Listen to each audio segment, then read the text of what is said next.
Ah, bom, primeiramente, boa noite, né, minha gente? Boa noite, obrigado por terem vindo aqui. O objetivo hoje é falar um pouco desse tema, do porquê as marcas quebram no Brasil. Só para vocês terem uma ideia, 52% das marcas que abrem no Brasil, em 5 anos elas fecham. Isso significa que entre você, a sua marca e o seu concorrente, um dos dois vai fechar em 5 anos. É uma das taxas mais altas do planeta e é necessário falar sobre esse assunto. O Brasil pouco fala sobre esse assunto e é um dos mercados que mais emprega, um dos mercados mais influentes na economia, na agricultura, no ecossistema, e a gente fala pouco sobre esse assunto. Meu papel aqui é dividir um pouco de experiência de 15 anos de mercado e alguns dados que fui validando ou não ao longo do tempo, né? Como vai funcionar essas lives?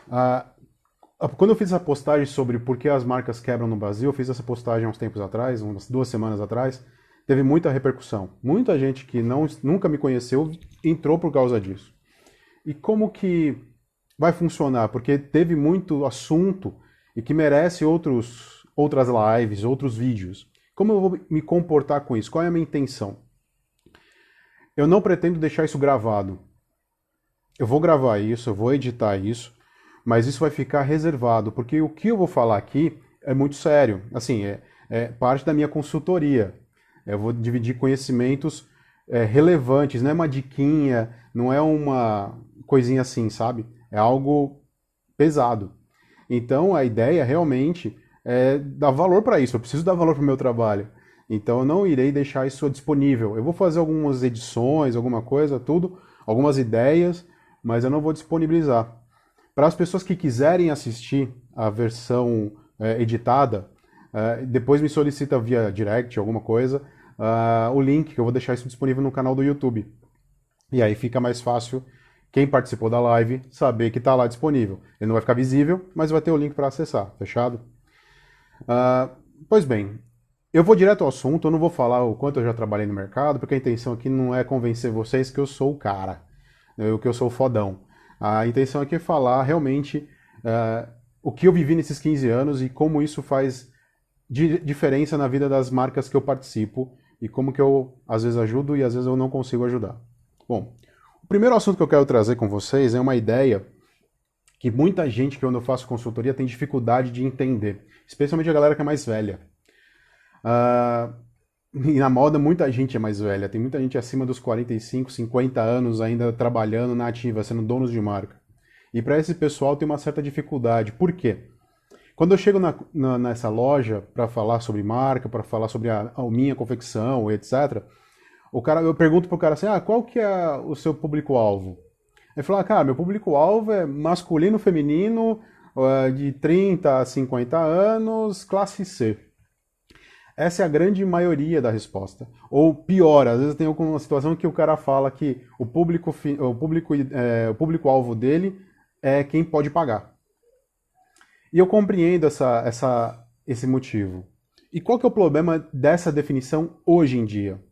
O problema dessa definição hoje em dia é que hoje em dia o poder da atenção não está nas mídias, está nas pessoas. O que eu quero dizer com isso? Lembra quando a gente assistia Faustão? Eu lembro que eu tenho 37 esse ano, eu faço 38 esse ano. Então, quando eu assistia Faustão, de domingo, o que acontecia? Ele estava lá no programa dele, fazendo as papagaiadas dele, ele cortava para entrar um comercial, para divulgar Havaianas, para divulgar a Dove, para divulgar Omo, e etc. E qual que era a comunicação? Tinha 30 segundos para vincular um anúncio. Então ele, olha, seguinte, temos aqui a Danone com iogurte, sabor framboesa, etc, etc. E é uma delícia. Ponto. Ou seja, a comunicação antes da internet, ela era em cima das mídias. O poder da atenção estava nas mídias. Todo mundo assistia ao Faustão. Então, como todo mundo da família assistia o mesmo programa, a atenção de todos estava direcionada para o mesmo programa. Mas qual que era... Era aquela coisa, a gente tinha aquilo e era isso que a gente consumia. Foi assim que a gente aprendeu. Quando você está todo mundo na sala assistindo o Faustão e ele vê com o comercial, a mensagem do comercial vai para todo mundo da mesma forma. Então a criança de 5 anos, de 8 anos, de 12 anos E o avô de 80 recebe a mesma informação. E é educado ao longo do tempo a consumir produtos e serviços assim. Qual que é o problema hoje? E é o maior conflito que essas pessoas têm. Quando sua definição de público-alvo é masculino, 30 anos e classe C, classe B, classe a sua métrica ela é muito parecida com a do Faustão. Não funciona? É claro, até hoje funciona. O Big Brother, essa semana eu vi, é uma surpresa para mim. Big Brother está dando muito dinheiro. Teve um crescimento de 2.000%, se eu não me engano, da Fiat, de procura do carro que ela anunciou lá no desafio. Então, assim, ainda esse tipo de veiculação de informação, de propaganda funciona. Mas qual é a falha? Ela não supre toda a necessidade, porque hoje, com o celular, a criança está assistindo o Faustão, ela pode estar até com a televisão ligada. Ela vai e passa, ela não quer ver aquela propaganda, ela passa. Ou seja, a atenção está na mão dela. Ela controla o que ela consome. Não mais como antigamente, que a maioria da gente ficava olhando o Faustão e todo mundo recebendo aquela mesma informação. E outra coisa, como a atenção está na mão agora, está no controle da pessoa, ela consegue consumir o que ela quer, não o que você empurra para ela. E qual que é a questão? Se o seu concorrente de moda anunciar camiseta branca, R$50, aí põe o Neymar usando aquela camiseta. Você vende? Claro que vende. Mas você engaja pouco. Então, hoje, como o poder está na mão, o cara que está muito preocupado com o meio ambiente, ele vai entrar talvez no seu site, no seu e-commerce e ver se você usa produtos orgânicos ou produtos sustentáveis, se você tem uma preocupação com isso. Então, como o poder está na mão da pessoa hoje, o grande problema das marcas que quebram, e quando você faz uma análise, um inventário do porquê a marca quebrou, é isso que você... Fala, Paulo. Vocês estão com problema de conexão ou tá tudo bem? Bom, eu vou continuar aqui. Vai me posicionando, por favor. Se está tudo bem, dá um joinha, dá um sinal para me saber, tá? E aí o que acontece? Como hoje o poder da pessoa, do controle da audiência, da atenção está no celular, está na mão das pessoas, acaba que ela escolhe o que ela consome. E quando você escolhe o que você quer, você é mais criterioso. Então, o pessoal que hoje, depois de quando surgiu a internet e a rede social, as pessoas ficaram muito mais criteriosas no consumo. Então, quando o cara vai consumir alguma coisa, ele precisa ter mais relevância. Então, se ele vai comprar, se ele precisa de uma camiseta branca como essa que eu tô, beleza, ele vai em qualquer lugar, se ele não tem muito critério, ele vai, entra e compra. Mas se ele recebe um anúncio no Instagram de camiseta branca, ele vai olhar e falar, para que eu vou comprar uma camiseta branca? Essa camiseta, a oferta dessa camiseta que está com a promoção, é igual à do concorrente. É igual do meu vizinho da loja, aqui na esquina. Então para que eu vou comprar desse cara? No Faustão funcionava muito, há 15 anos atrás. Por quê? Você só tinha o Faustão. Você só tinha listas amarelas, minha gente. Tinha listas amarelas. Eu fui office boy, eu usava guia impresso, de papel. Hoje você com o Waze chega em qualquer lugar. Então, enfim, a atenção mudou e a tecnologia permitiu que nos tornássemos mais criteriosos. Essa critericidade permite que eu escolha. E eu só vou escolher aquilo que tem maior conectividade comigo. Então as marcas hoje quebram porque elas fazem a mesma coisa, do mesmo jeito, e querem resultados diferentes. Não dá. Não funciona. Só para vocês terem uma ideia, eu falei que aqui no Brasil 52% das marcas quebram. Nos Estados Unidos, essa média é de 42%. No mercado de moda, tá? O mercado de moda é de 42%.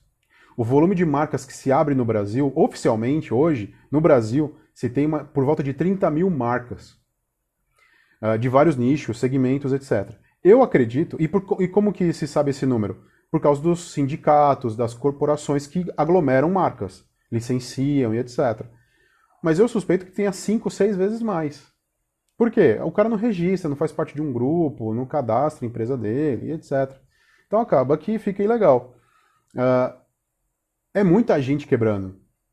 Então se você hoje for montar a sua marca, ou se você já tem uma marca, e usa, eu vou oferecer produtos top com um preço competitivo. É Faustão, não funciona. Não tem nada de errado com Faustão, tá? Quem gosta, tá tudo certo, não tem nada a ver. Mas observa se você não está fazendo do mesmo jeito há 15 anos. Da mesma forma que há 15 anos atrás. Se você estiver fazendo, você está fazendo de uma maneira de 15 anos atrás, que hoje o consumo é diferente.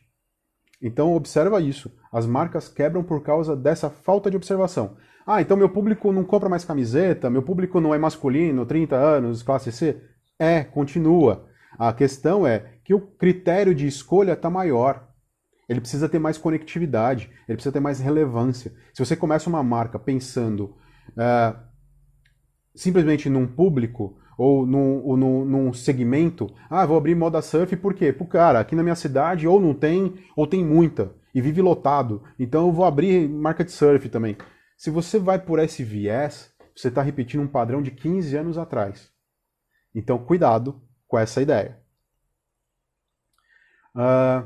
Eu vou seguir. Caso for tendo... Tá aparecendo algumas dúvidas. Caso for tendo dúvidas, depois me comenta no direct que eu falo um tete-a-tete contigo, tá? Eu estudo o seu caso pontualmente, que é mais fácil. Porque aqui eu vou ter que desenvolver para a gente poder aproveitar melhor o tempo. Bom, tendo ideia fixa que agora a maneira de você consumir mudou e precisa mudar, significa que você tem que considerar algumas coisas. A primeira coisa para você conseguir engajar alguém a comprar sua roupa não é a qualidade, não é as cores, não é necessariamente o caimento, não é necessariamente o tecido, não é necessariamente se é bonito, se é o fulano que está vestindo, se é aquele artista. A minha esposa é psicóloga. Ela tem uma frase que eu acho incrível, que ela fala assim: não se faz um bolo com um único ingrediente. E é bem isso mesmo. Uma marca, quando quebra, ela não quebra de uma vez. Ela vai quebrando. E se ela começa torto, se ela fica no mercado é porque ela vive de desconto. E aí tem um monte assim. Essa marca vai quebrando ao longo do tempo, porque ela não considera os ingredientes. Então, um produto bem adequado, sem dúvida. Um produto com boa qualidade, sem dúvida. Se você não tem qualidade, você não tinha que estar no mercado. Oferecer porcaria para os outros é bobagem. Se você não tem diferencial de design, também você vai quebrar. Mas não é por isso que você quebra. Você quebra porque o seu cliente se conecta com você pelo produto. O que é muito comum na rede social e você vê por aí? Você chega numa loja e fala, não, eu estou no digital, eu tenho site, tenho e-commerce, eu tenho rede social, faço tráfego, gasto R$1.000, R$10.000 com rede social e vendo. Mas se eu paro de fazer tudo isso, eu perco venda. Por quê? As pessoas se conectam com essa marca por causa do produto. As marcas que estão até hoje no mercado, que são antigas inclusive, elas não estão por causa do produto, elas estão por causa do manifesto. O que eu quero dizer com isso? Quando você pensa Armani, a Armani tem mais de 50 anos, 40 anos, se eu não me engano. A Louis Vuitton tem mais de 100 anos, tem quase 150. Não, acho que tem 150. Então, de 1850. Então, tem mais de 150. Então, esses caras, ao longo do tempo, eles construíram a marca dele. Significa que você, com a marca que está começando agora, vai precisar de 150 anos? Não. Você precisa entender o que ele fez que deu certo. E o que eles fizeram que deram certo? Foram relevantes. Eles tiveram um manifesto, um propósito de existência. O que eu quero dizer com isso? Quando eu comecei... Meu primeiro emprego foi numa estamparia. Foi num Bom Retiro.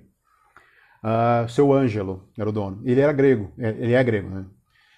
E ele falava assim, entre o belo, o útil e o famoso, o útil sempre vende mais. Entre o belo, o famoso e o útil sempre vende mais. O que isso significa?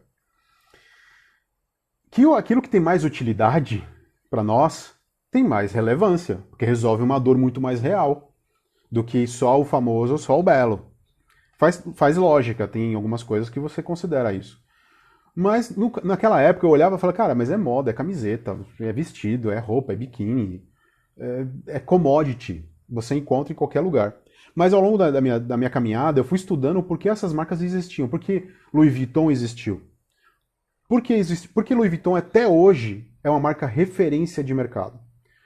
Uma, porque ela construiu uma história, está há muito tempo no mercado, mas porque no começo, Louis Vuitton, o francês, ele trabalhava com os ricaços. Naquela época não existia carro, era só quem viajava era de trem, e de trem você tinha um vagão para os pobres e o resto do trem para os ricos. E era caro. E o que Louis Vuitton fazia? Ele trabalhava com uma alfaiate, trabalhava como assistente de alfaiataria, tudo, ele tinha uma experiência com corte e costura, mas ele também era chamado por esses ricaços para fazer as malas para serem levadas pelo trem, para quando ele ia viajar. Por quê? Naquela época se escolhia o couro. O couro, ele era escolhido para usar como mala, fazer mala, porque ele era impermeável, né? Resiste mais à água. E o que acontecia? Só que você tinha, naquela época, roupas horríveis de se transportar, ainda mais naquelas condições. Por quê? Você tinha linho, seda, você tinha algodão extremamente complexo, ainda tear muito manual, enfim, você tinha uma série de tecidos muito frágeis. Se você pega uma mala e começa a empilhar coisa, vai chegar uma hora que a primeira mala vai rasgar. Os tecidos lá dentro podem rasgar. Então Louis Vuitton era chamado porque ele sabia como organizar as malas, como deixar tudo bem estruturado para conseguir fazer uma boa viagem. E ele ganhou muito dinheiro com isso, e trabalhando com alfaiataria e tal, ele foi desenvolvendo. O que aconteceu? Chegou em 1850, mais ou menos, ele percebeu uma oportunidade. Ele falou, cara, vou inventar uma mala quadrada. Porque naquela época já começou a existir alguns maquinários, algumas ferramentas já mais automáticas, que permitia um trabalho um pouco mais com mais qualidade. E ele fez o quê? Ele fez uma mala quadrada de madeira. Um malão, né, na verdade. E qual que foi a vantagem? Você podia empilhar. Já podia empilhar. Segundo, ele deixou de usar couro, porque naquela época, em 1850, não existia tanto tratamento químico tão eficiente quanto tem hoje. E como naquela época não tinha tanto tratamento químico, você pegava trem e viajava, sei lá, cruzava a Europa de trem, você levava 10, 15 dias. Depois, no 15º dia, você tirava a sua roupa da mala de couro, ela estava um cheiro muito ruim. Então o que Louis Vuitton fez? Além de inventar a mala quadrada de madeira, ele usou lona resinada, que naquela época já existiam algumas resinas semissintéticas. Ele usou a resina para impermeabilizar a mala. Pronto. Ele resolveu duas grandes dores do mercado dele. E como naquela época só tinha rico e pobre, não tinha classe média, ele ficou a marca dos ricos, porque os pobres não viajavam de trem. Então, por muitas décadas, Louis Vuitton ficou com o diferencial de ser útil. Era uma marca bonita, era charmosa. Aí depois o filho do Louis Vuitton, ele colocou desenvolveu a logotipia, colocou aquele tecido, fez todos os cantos reforçados, rebites dourados, aquela coisa toda. Mas o grande lance é que, inicialmente, a Louis Vuitton era útil. A mesma coisa da Armani. Quando o Armani começou, ele também era assistente de costura lá, de alfaiate. Quando ele começou a fazer os paletós dele, para o público masculino, ele começou a tirar um monte de coisa. Por quê? Ele vivia num país tropical, que era a Itália. Ele vendia muito para italiano. Italiano tem praia na Itália. O que acontece em usar um paletó de veludo forrado com ombreira? Cara, você derrete. Então ele fez o quê? Tirou tudo aquilo de dentro, o forro, a manta, e deixou um paletó mais leve, mais útil, e mexeu um pouco no traço. Mas assim, ele deixou um paletó útil para você usar para trabalhar. Você não ficava com aquela pizza embaixo do braço. Então esse era o grande diferencial. Então você vai construir uma marca hoje, você precisa, não é só ser diferente. Ah, vou fazer uma camiseta com um recorte assim, com... Não, não é isso. Isso também é importante, mas não é isso que vai fazer você escalar. Não é isso que vai fazer você alavancar a sua marca. O que vai fazer de fato a sua marca alavancar é você conseguir dar utilidade para ela. Aí você fala, pô, como muita gente já falou, mas utilidade, como que eu faço isso? Porque hoje, como que eu vou inventar a camiseta?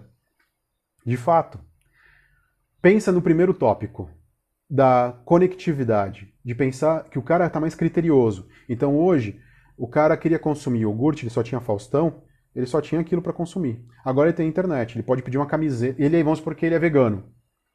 Ele pode pedir uma camiseta pela internet da China, feita em algodão orgânico, com estampa à base d'água 100% ecológica. Ele pode. Então, a relevância, a utilidade da marca, ela não está só no design, como foi as marcas anteriores, as marcas mais antigas. Não é só a inovação de design que você precisa oferecer. Você precisa oferecer inovação de relevância. Você precisa ter um manifesto. O manifesto surgiu com Martinho Lutero.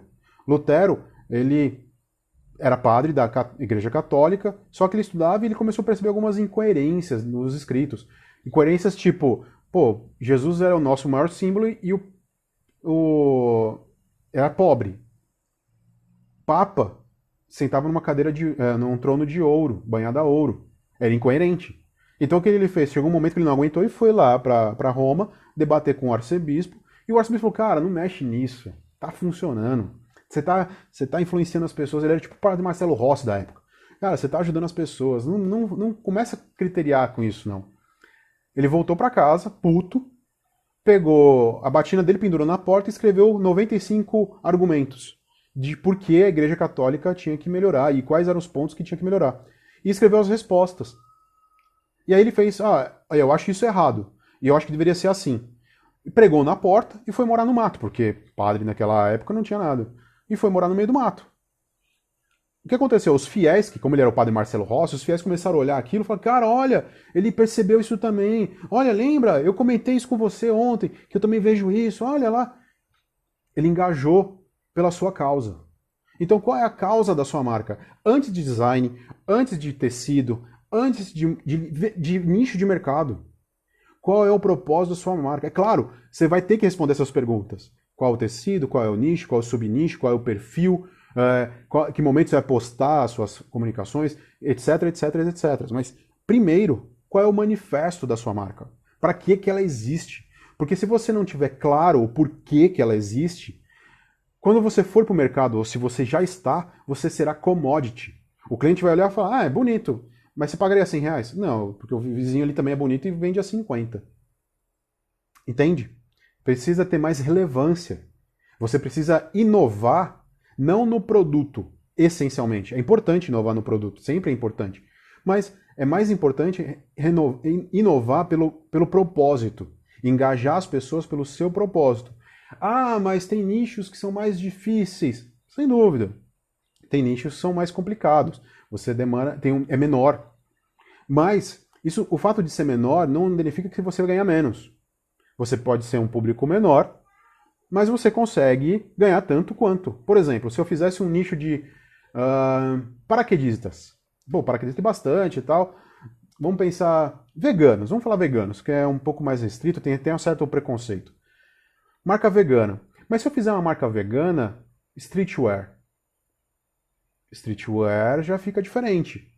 Vegano puro e simplesmente já é mais restrito. Então você consegue, quando você mescla o seu propósito com o seu nicho, com os nichos, você consegue encaixar melhor e ampliar a sua marca, ampliar o seu leque de possibilidades. Mas você só vai ter relevância no longo prazo, e uma marca quebra, ela vai quebrando, ela não quebra de uma vez, não é hoje tá tudo bem, amanhã fale. Não, ela vai quebrando. Então, você tem que pensar no longo prazo. No curto prazo também, eu também vou falar rapidamente sobre isso, mas você precisa pensar no longo prazo. E no longo prazo, o seu manifesto, o seu propósito de existência vai fazer toda a diferença. Fechado? Pois bem, entendemos como que a marca... por que as marcas começam a quebrar? Elas começam a quebrar basicamente porque não tem manifesto bem posicionado, o cliente não entende o que essa marca faz, é só um commodity. E tem a questão da comunicação. A comunicação só usa o Instagram como vitrine virtual, como panfletagem virtual. Anuncia, anuncia, anuncia. Não gera mais nada de valor além disso. Então, a marca começa a quebrar quando você deixa de fazer essas duas coisas. Isso são técnicas, pensamentos, reflexões de longo prazo. Se você precisa vender amanhã, você tá com a corda no pescoço, pensar um manifesto agora talvez seja um problema e não uma solução.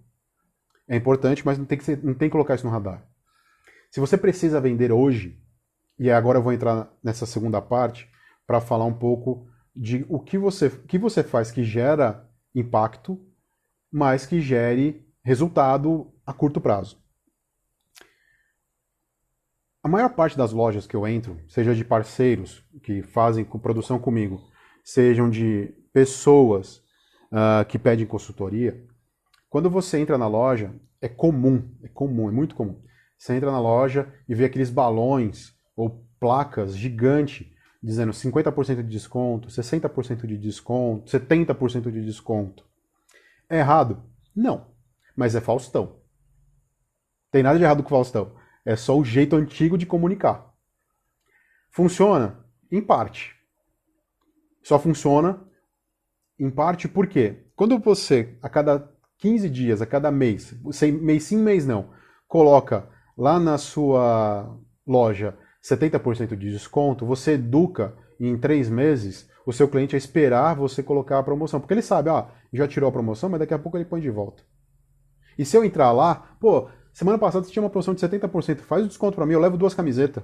Você não vai fazer? Se você tá com a corda no pescoço? Claro que você vai fazer. O que tem de errado de fazer esse tipo de comunicação? Você vira o cliente que só vem, você vira a marca que só vende com desconto. O seu ticket sempre vai ser baixo. E uma marca quebra porque o fluxo de caixa dela é baixo. O que é fluxo de caixa? O dinheiro que entra e sai.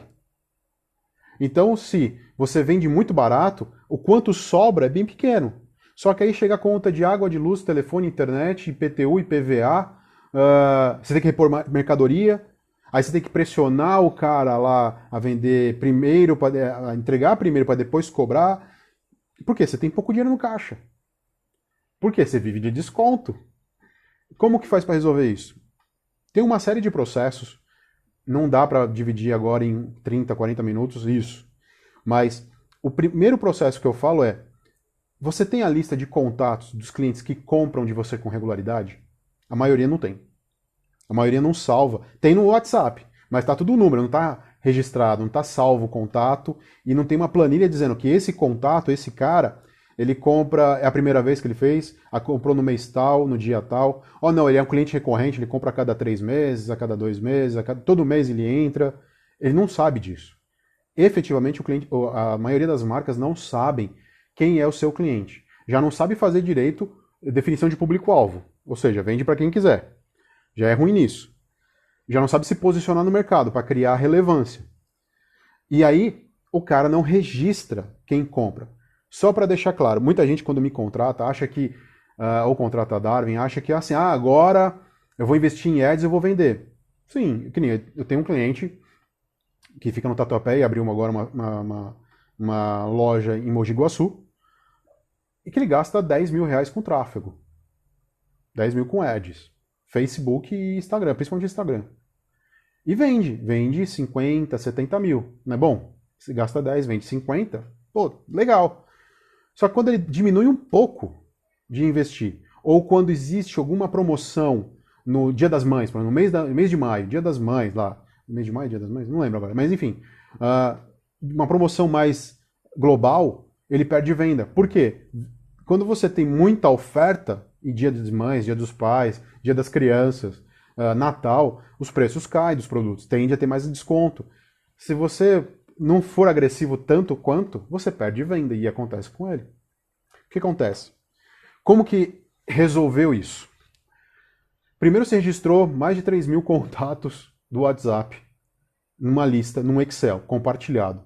Então a atendente, ela registrava o cliente e via quando foi a última compra dele. Por que é importante saber disso? De fazer essa marcação. O cliente comprou, quanto ele gastou, nome, sobrenome, telefone, quanto ele gastou, primeira compra, segunda compra, terceira compra, quarta compra. Quarta compra, o cara já é praticamente fidelizado. Tem alguma coisa que você faz que ele gosta muito. Então, tinha que ter essa planilha. Por que é importante fazer isso?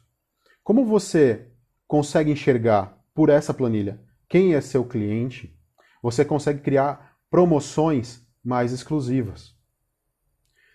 Imagine, vamos supor, você tem uma loja, uma marca, seja e-commerce ou PDV físico. Você tem uma marca e você faça uma promoção para os clientes fiéis, os caras que compram, as pessoas que compram todo mês de você. Ah, mas ela compra, vamos supor, público feminino tem de comprar todo mês. Mulher consome mais que homem, em termos de recorrência. Normalmente mulher consome todo mês, mas ela compra R$ 50. É uma blusinha, uma saia, e é isso. O homem não. O homem vai a cada 2 meses, 3 meses, na maioria das vezes, e compra uma camisa, uma calça, um sapato, é R$ 300 de ticket médio. A mulher é 50. Então existem esses parâmetros. O cara, quando você consegue ter esse acompanhamento de cliente, você consegue olhar e falar, olha, meu público masculino está comprando muita camisa. Quem está comprando muita camisa? Ah, esse cara aqui é cliente fiel. Os clientes que compraram mais de 3 vezes, vamos fazer uma promoção, um voucher, um cupom para ele de desconto de 70%. No próximo mês. Se ele vier até o próximo mês com aquele cupom, ele ganha 70% de desconto. Ah, a mulherada que vem aqui gasta todo mês, gasta R$ 50. Cara, vamos juntar 3, 4 produtos, você vai num fornecedor ou você faz uma pequena produção que encaixe com a margem muito boa, com R$ 50, ticket médio de R$ 50. Você faz uma compra casada, que seu público consuma bastante ou que queira. E você vende aquilo, fala, ó, mulherada, temos uma promoção, ó, você fulana, tô te mandando, oi, tudo bem? Eu tô te mandando esse WhatsApp para falar que nós estamos te dando um voucher de 50% de desconto, ou um voucher de R$ 50 para você consumir na loja, gratuitamente. Se você apresentar esse voucher de R$ 50, você leva o que quiser. Até esse valor. São maneiras de você segmentar a promoção. Por quê? Você pode manter no PDV o preço mais alto, a sua margem melhor. Ou seja, aquele cara que passa na rua e se identificar com a sua marca, ou pela rede social, ou pelo PDV, se identificar com a sua marca e nunca comprou de você, esse cara vai entrar. E quando ele entrar, ele vai ver um preço mais alto. Mas isso vai criar uma percepção mais positiva para você. Vai criar uma sensação de, essa marca aqui é boa. Ah, mas tem igual na loja do lado. Mas espera, essa aqui tem alguma coisa diferente. Porque ali está do lado e aqui está 20, 30% mais caro. E aí esse cara, quando chegar no guichê ali, o cara vai comprar uma camisa de R$ 100. Aí o cara fala assim, eu queria parcelar no cartão. Sabe o que você faz? É o seguinte, se você comprar 120, se comprar mais aquela camiseta, R$ 25, eu parcelo em até 10 vezes, em até 6 vezes. Ou eu te dou um voucher para você voltar mês que vem com 30% de desconto. Você vende mais. Naturalmente, não necessariamente você escala, você vende muito, mas a qualidade da sua venda é melhor. E o problema da moda no Brasil, como tem muita concorrência e todo mundo vendendo a mesma coisa, é aquela comunicação antiga, acaba que tudo é commodity. Vence quem tem o menor preço. Quando o seu produto é um commodity pela percepção do seu cliente, vence quem tiver menor preço. Então, se você usar a rede social, se você usar o seu PDV com estratégias e saber fazer essas estratégias, você consegue melhorar a qualidade. Porque também tem uma coisa, acontecia muito isso. Vamos supor, você comprou... Semana passada, sexta-feira, você foi numa loja e comprou R$ 300 de roupa. R$ 300, R$ 500 de roupa. Puta, arrebentou. Legal. Na segunda-feira, foi na sexta. Na segunda-feira, a loja colocou toda a loja 70% de desconto. Como que você se sente? Eu fico puto. Eu acho puta sacanagem comigo. Porque agora os produtos que eu comprei, eu vou economizar pra cacete.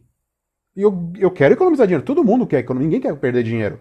Então, para você não criar essa percepção com o cara que pode pagar, você faz essa segmentação, essa análise de segmentação de promoção. Isso permite que eu que gastei R$ 500, você entre em contato comigo no final do mês e fala, ô Arthur, seguinte, estamos dando um voucher para você gastar aqui na loja de 70% de desconto. Exclusivo para você. Cara, acabou. Você me conquistou. Só para vocês terem uma ideia, eu tive uma experiência em Dubai, no aeroporto de Dubai. No aeroporto de Dubai tem uma loja da Armani. Quando eu estava na loja, eu estava voltando para o Brasil, eu tinha ido fazer negócios na China, eu estava voltando. Eu entrei na loja porque quando a gente voltava da China, a gente voltava fazendo compras, vendo produtos diferentes para poder trazer, para inspirar a galera do design aqui, para ver o que dava para aproveitar de novas tendências, porque na Europa acontece mais, o verão é mais adiantado do que aqui. Então eu voltava comprando coisa. Quando eu cheguei em Dubai, entrei na loja da Armani, porque é uma referência, Eu vi isso já tem uns anos, aquelas jaquetas bomber, aquelas costuradas, bonita. Falei, cara, que legal, olha essa, tudo amatelada, tudo acabada, não sei o que e tal. E aí eu entrei na loja, comprei, paguei caro, não foi barato. Entramos, comprei. Aí a mulher atendendo, ela falou, qual que é o seu nome? Eu falei, Arthur. Ela falou, mas você é da onde? Eu falei, eu sou do Brasil. Ela falou, nossa, que legal, o que você faz no Brasil? Eu falei, eu trabalho com moda. Ela me olhou assim, falou, mas você vai usar essa peça como referência? E ela falou de forma feliz, porque quando você fala que vai copiar a pessoa fica ofendida. Ela olhou e falou, mas você vai usar essa peça como referência na sua coleção? Eu falei, eu acho que eu vou. Em algumas coisas eu vou sim. Ela falou, nossa, que legal, bacana. Espero que ajude a vender tanto quanto me ajuda aqui. Eu falei, sabe quando você toma um susto? Eu falei, caramba, o que é isso? Mas tudo bem. Pegou meus dados, meu endereço, o endereço da fábrica, onde eu trabalhava, CEP e tal, telefone, tinha um telefone da China, eu passei para ela. Ok, voltei pro Brasil. 40 dias depois, chegou uma caixinha do FedEx para mim. Eu costumava receber toda semana encomenda, e aí beleza, deixa eu ver o que é isso. Quando eu vi, era da loja Armani. Eu falei, caramba, o que é isso? Eu abri. Era uma caixinha de madeira em mogno, obviamente que talvez não fosse mogno de verdade, mas era muito bonita, bem polida, com o logo baixo relevo da Armani. Eu abri, tinha botões, porque a jaqueta bomber, ela tinha um fecho que tinha botão, aqueles botões pretos grandes. Então ele é costurado. Tinha 4 botões grandes da mesma jaqueta, zíper, agulha e linha, e botões para manga. E uma carta. Uma carta. Escrita, assim, quando eu abri a carta, falou: oi, senhor Arthur. Meu nome é fulano de tal. Eu sou o gerente geral da Armani aqui do aeroporto de Dubai. Você fez uma compra com a gente há 40 dias atrás. E eu estou enviando essa caixinha com alguns utensílios que são úteis. Normalmente as pessoas perdem os botões, ou não sabem qual linha usar, ou quebram o zíper e precisam trocar. Fique à vontade para fazer as substituições caso precisa. E espero, desejo do coração que o seu produto, da sua marca, venda, inspirado na nossa, venda tanto quanto a gente vende essa. Cara, ele quebrou minhas pernas. Então ele não só ele registrou a minha compra, ele me encantou. Ele foi não só relevante porque a Armani, porque eu vou ser o cara usando Armani, ele me gerou relevância. E detalhe, foi o gerente da loja que mandou essa carta assinada e tal. Aquilo me impactou muito profundamente. Eu falei, cara, isso aqui é diferente. E assim, a jaqueta era cara? Sim, pro padrão da Armani é padrão, é normal. Você entrar numa loja Armani e pedir um paletó de R$1.000, é normal pro cliente da Armani.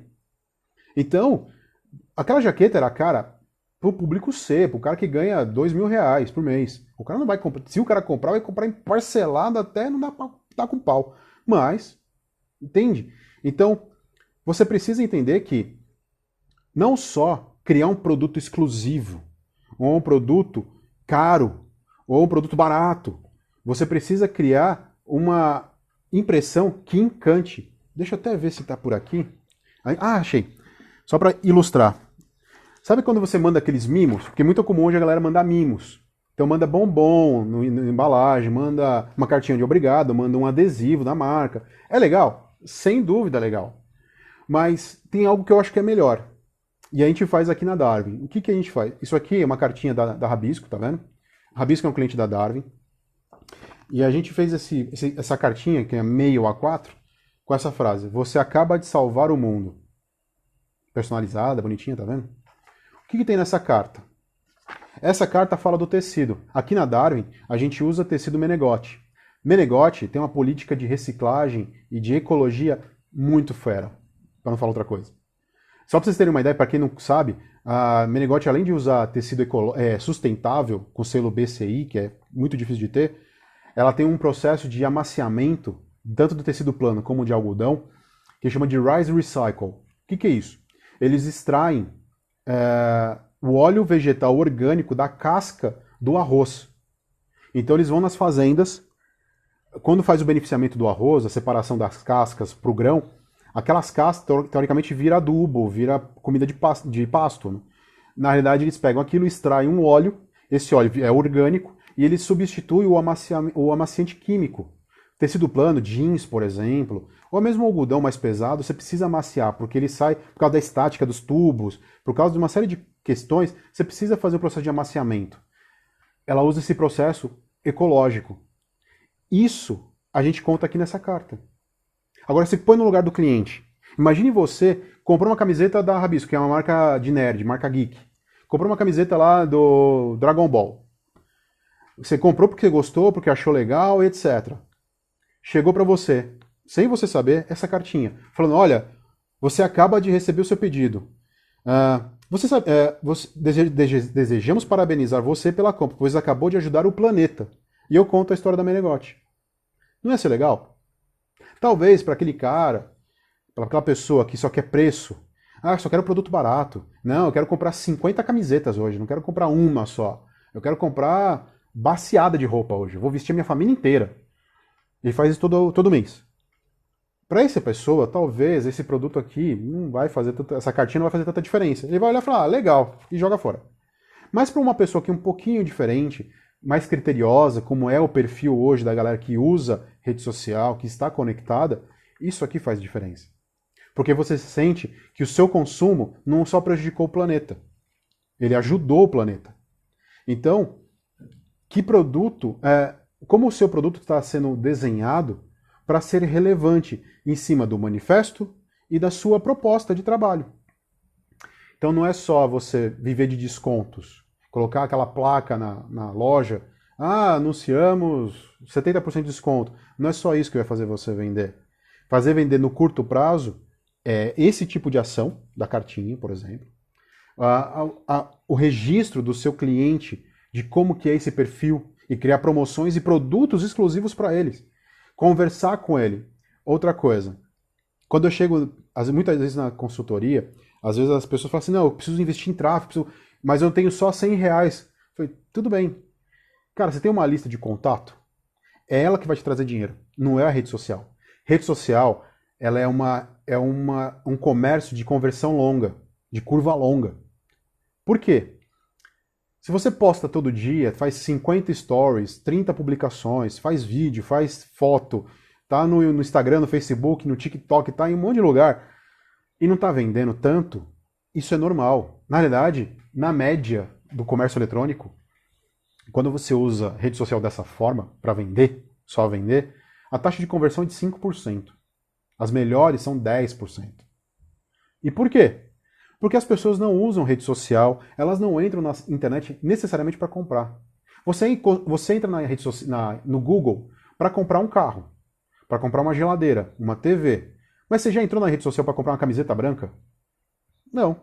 A não ser que você viu uma propaganda, falou, olha, a Reserva está com uma propaganda, olha, Lacoste está com alguma coisa. Aí você entra no Google e procura.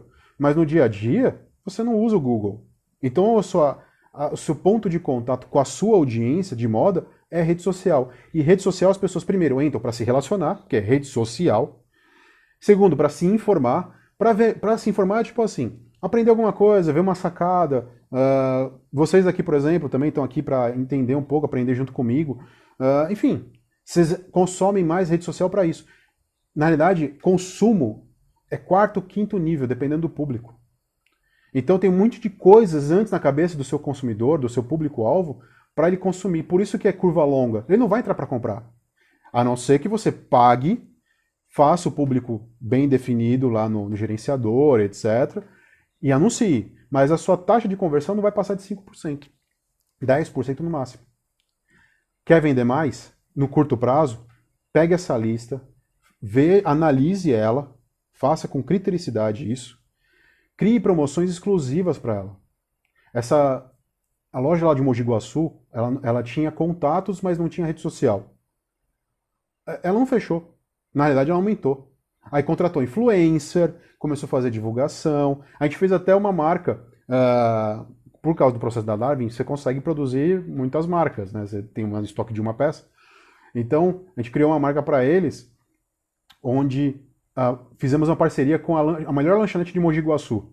É um bar lá, que vende o melhor lanche e tal, e começamos a divulgar o produto lá. Então, o cliente daquela lanchonete, ele pode comprar na loja com descontos maiores, com um cupom maior, etc. O dono tem 100%, o dono tem 80% de desconto. Você acha que o dono não vai fazer divulgação? Ele se veste quase de graça. E vestindo Armani, vestindo Lacoste, etc. Então, o que acontece? Para que você consiga não quebrar em 5 anos, essas 3 ideias precisam permear o seu negócio. Você precisa realmente ter clareza de posicionamento. Não adianta fazer mais igual o concorrente. Olhar a concorrência não vai te ajudar. A maioria das marcas quebra porque olha o concorrente. Olha o que o concorrente está desenhando, mas putz, não adianta. Então, você precisa olhar para a sua audiência e falar, eu vou escolher trabalhar com esse público, com esse nicho, e vou trabalhar nesse preço. E faz um teste. Aproveita que, inclusive, a Darwin, por exemplo, consegue fazer moda com uma peça só. Existe essa possibilidade hoje, é uma inovação no mercado. Você primeiro pode vender para depois produzir. É uma inovação. Ou você encontra uma confecção, e a gente até, estou conversando com a Michelle, a gente está tentando achar um jeito de fazer uma produção pequena para você, para a gente conseguir soltar a sua marca de moda feminina, e não tá fácil. E estamos negociando a 35 peças. E não é fácil. Por quê? Tudo custa e tudo demora. Então o tempo também custa. Então não é fácil, mas é possível, você encontra. Ou você vai nesses atacadistas, compra peças básicas e vende na sua marca. Troca a etiqueta, vai numa costureira, troca a etiqueta e vende. E começa alguma coisa. Mas se você não tiver um posicionamento, você vai virar um commodity. Então cuidado com isso. A segunda coisa que a gente falou foi sobre manifesto, posicionamento de marca. Você precisa ter claro o porquê você existe. Para quê? Que problema no mundo você resolve. Se não é no seu mundo, no mundo, resolve na cidade, no seu bairro.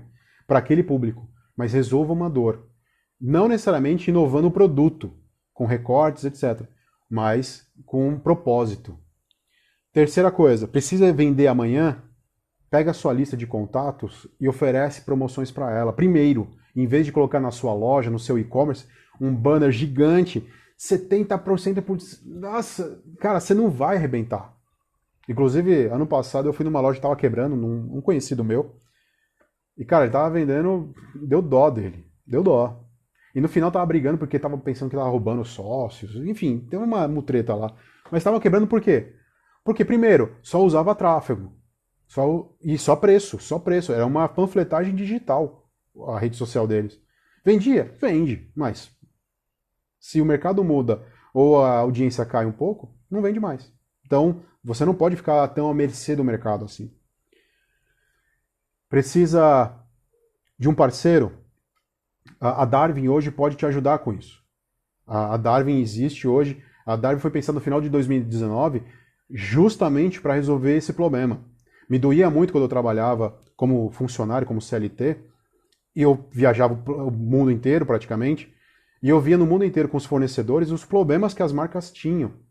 As marcas quebram porque não tinham um posicionamento claro, e isso me doía. Eu falei, cara, se tivesse pensado melhor, e eu trabalhava na área comercial e produtiva, eu era coordenador de produto, então eu coordenava uma equipe de 32 pessoas, e aí acabava o quê? Parte delas cuidava da produção e parte cuidava da relação comercial.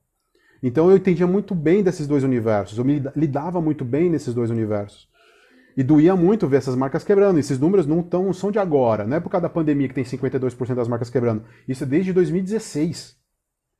Então, tá ruim o mercado para você vender moda.